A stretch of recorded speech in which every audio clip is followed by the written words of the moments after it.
उत्तर प्रदेश में इस साल आलू की बम्पर पैदावार हुई, लेकिन बाजार में गिरते दामों के चलते किसानों की चिंता बढ़ गई। कई इलाकों में आलू 3 से 4 रुपए किलो बिक रहा है, जिससे किसानों को फसल की लागत भी नहीं निकल पा रही है, जिस कारण किसानों को परेशानियों का सामना करना पड़ रहा है। जनपद इटावा के किसान लखन सिंह का कहना है कि इस बार आलू का पूरा पैकेट 200 रुपए तक का नहीं बिक रहा है, जिस कारण लागत भी आलू फसल के लिए नहीं निकल पा रही है। इन किसानों का ये भी कहना है कि सरकार को चाहिए जैसे गेहूं या अन्य फसल की सरकार खुद सरकारी क्रय केंद्र पर खरीद करते हैं, उसी तर्ज पर आलू की भी खरीद होनी चाहिए, जिससे किसानों को उनकी फसल का वाजिब दाम मिल सके। आज किसान आलू की पैदावार करके बहुत परेशान दिख रहा है। वहीं आलू के व्यापारियों का साफ कहना है कि इस बार बम्पर पैदावार हुई, जिस कारण मंडी के आवक आलू की ज्यादा होने के कारण आलू सस्ता हो गया। वहीं हम लोगों को भी गोदाम में आलू भरा पड़ा हुआ है, सड़ रहा है। आगे आलू का वाजिब दाम ना मिलने के कारण आलू बिक नहीं पा रहा। नमस्कार दोस्तों, मैं उमाकांत शुक्ला, चाणक न्यूज इटावा से। आज हम आपको दिखाते हैं कि किस तरह से इस बार आलू किसानों जो आलू का काम करते थे किसान, वो किस तरह से दुखी है।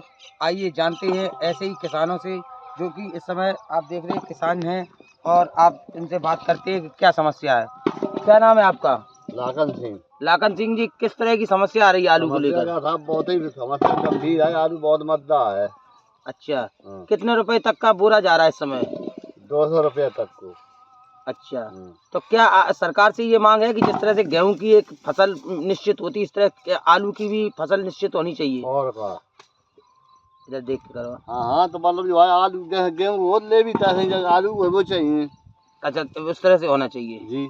अच्छा, ठीक है। तो आप देख सकते हैं कि जिस तरह से किसानों का कहना है कि जिस तरह से गेहूं या सरसों या अन्य चीज़ों की एक निश्चित रुपए में खरीद होती है, उसी तरह आलू किसानों के लिए भी एक निश्चित रूप से इनका होना चाहिए, जिससे ये किसान खुशहाल हो सके। क्या नाम है आपका? विजय कुमार। विजय जी, इस समय आप लोग किस समस्या से जूझ रहे हैं? इस समय क्या है, आलू की बहुत मद्दी है, 100-150 पैकेट बिक रहा है, कोई लेने वाला भी नहीं है, और जैसे कि किसान के लिए तो मरने का साधन है। अच्छा, जिस तरह से आप लोग मांग सरकार से करेंगे कि जैसे गेहूं है, मक्का है, इन चीज़ों पर एक विशेष रेट रहते हैं, क्या आलू पर भी इस तरह के रेट होने चाहिए? बिल्कुल होना चाहिए, जैसे कि गेहूँ 25 से 50 है, मक्का जैसे और अन्य चीज़ें का रेट फिक्स है, उस हिसाब से आलू का भी कुछ मूल्य स्थिर होना चाहिए। 5 साल क्या बिका था आलू? 5 साल 600 रुपये, 650 रुपये बिक गया था, अच्छी बात तो 100 रुपये भी नहीं कोई ले रहा है। तो बड़ा दिक्कत हो रही होगी। बहुत समस्या है। जो आपने लागत लगाई, क्या वो आपकी लागत निकल रही है? लागत क्या, बारदाना भी नहीं निकल रहा है, लागत तो बहुत बड़ी चीज़ है। आप देख सकते हैं कि जिस तरह से किसान की जो पीड़ा है, किसान किस तरह से रो रहा है, उसकी लागत नहीं निकल पा रही है, और सरकार इस तरफ कोई ध्यान नहीं दे रही। जहां प्रदेश और आपके केंद्र के जो हमारे मुखिया हैं मोदी जी, वो कह रहे थे किसानों की मतलब आय दोगुनी करेंगे, लेकिन जिस तरह से धरातल पर देखा जा रहा है कि इस समय किसानों की आय जो है वो कोई दोगुनी नहीं हो रही, बल्कि किसान अब अपनी रोजी रोटी खोने को मजबूर हो रहा है। इटावा से उमाकांत शुक्ला। व्यापारी, क्या नाम है आपका? मेरा नाम सर्वेश कुमार।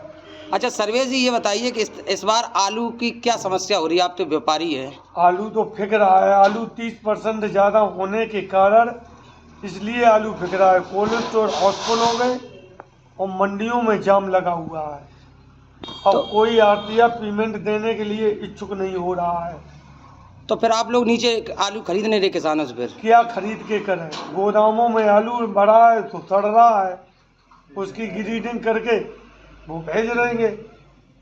तो अच्छा, क्या लग रहा है आपको कि ये युद्ध की वजह से तो कोई कारण नहीं रहा जो इस बार आलू? युद्ध की वो वजह से है, और वैसे आवक होने के कारण ज़्यादा है। तो बंगाल, हरियाणा, गुजरात, पंजाब बहुत फसल है इस कारण।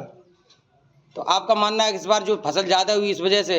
हाँ, तो कहीं ना कहीं सरकार को ये सोचना चाहिए कि ऐसे जैसे गेहूं पे एमएफसी लगाते हैं, लाह पे, सरसों पे, तो इस तरह आलू को भी वैसा करना चाहिए ना? नहीं, आलू अपने यहाँ का आलू खराब है, बाहर जाता है वो भी बॉर्डर पर पास नहीं होता है, इस कारण अपने यहाँ दवाइयाँ ज़्यादा लगती हैं, आलू सड़ जाता है। अच्छा, क्या यहाँ कोई आसपास फैक्ट्री वगैरह ऐसी टाइप की लगे जिससे कुछ ऐसा हो जाए? अरे फैक्ट्री लगती है, वो खिमसेपुर में लगी है बियर फैक्ट्री भाई, वहाँ पर एक गाड़ी की आवक है लेने की क्षमता, वहाँ पर 10 गाड़ी लगी है, तो वो क्या करे? इस बार आप लोगों को भी बहुत घाटा पड़ रहा है। अरे रुपए किसान को नहीं दे पा रहे हैं, पल्लेदारी नहीं निकल रही है कि आरतिया एक आरतिया 10 5 6 मोटर का पेमेंट नहीं दे रहे हैं। वो कह रहे हैं माल मत भेजिए।